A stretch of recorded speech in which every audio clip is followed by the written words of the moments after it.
Tens of thousands of displaced Palestinians have begun returning to their homes in northern Gaza after the ceasefire formally came into effect earlier today. It comes after the Israeli government approved the first phase of US President Donald Trump's ceasefire and hostage return deal. Under the agreement, Hamas must now release the hostages within 72 hours, while hundreds of trucks of aid must also be allowed into Gaza. A journey few could have imagined even days ago.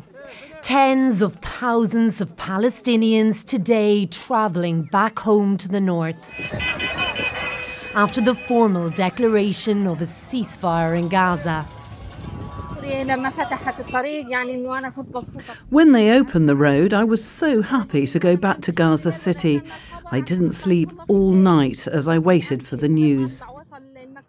These hopeful scenes are tempered, however, by the reality of what lies ahead, with whole neighbourhoods reduced to rubble and ruin. This woman returning to Gaza City cannot find her home or street or even the crossroads. Everything is destroyed, she says. As Palestinians make the journey home, Israeli troops are pulling back. These images, released by the IDF earlier today, appear to show soldiers retreating to agreed deployment lines inside Gaza. For Israel, the focus is now firmly on the release of hostages. The hostages, all of them, will come back to us. With God's help, we will bring them all in the coming days, together with the great joy over the return. They will face a difficult mission of physical and mental recovery. This morning in Tel Aviv, a moment of reflection for those still in captivity, as hundreds of people gathered for morning prayers. The 72-hour countdown for their return is now underway, bringing much hope a period of peace and healing can begin. Kate Farley, RTE News.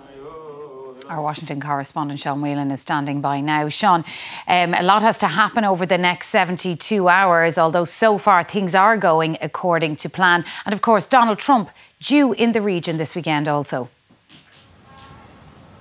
That's right, he's due to depart here from Washington on Sunday evening and flying first to Israel. Israeli police said a short time ago that they are going to be locking down Jerusalem, Ben Gurion Airport as well, no-fly zone.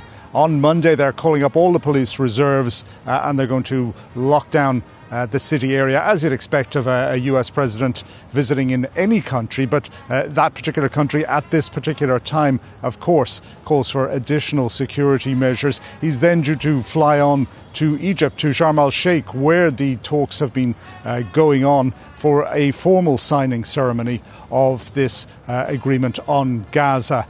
The reason, of course, that he's going there is, as you said, things are still quite tentative. There's many possibilities for this thing to go awry, and I think he wants to fly to the region to impose himself personally into the process and say, look, we need this to happen. This is the end of the war. This is something that Hamas, the Arab states, have been insisting on, that Israel understands that this is the end of the war, that there isn't going to be some kind of a pause in fighting, get the hostages back and start the fighting once again. So I think the president, by going there, by talking to Prime Minister Netanyahu, presumably he's going to do that in private, but also making a speech in the Knesset, we would expect essentially lay down the conditions for peace and try and big up the idea that this is it now, the fighting is over and a new future is beckoning for Gaza, for Israel, for the whole Middle Eastern region. That has been the objective all along of the president's diplomacy.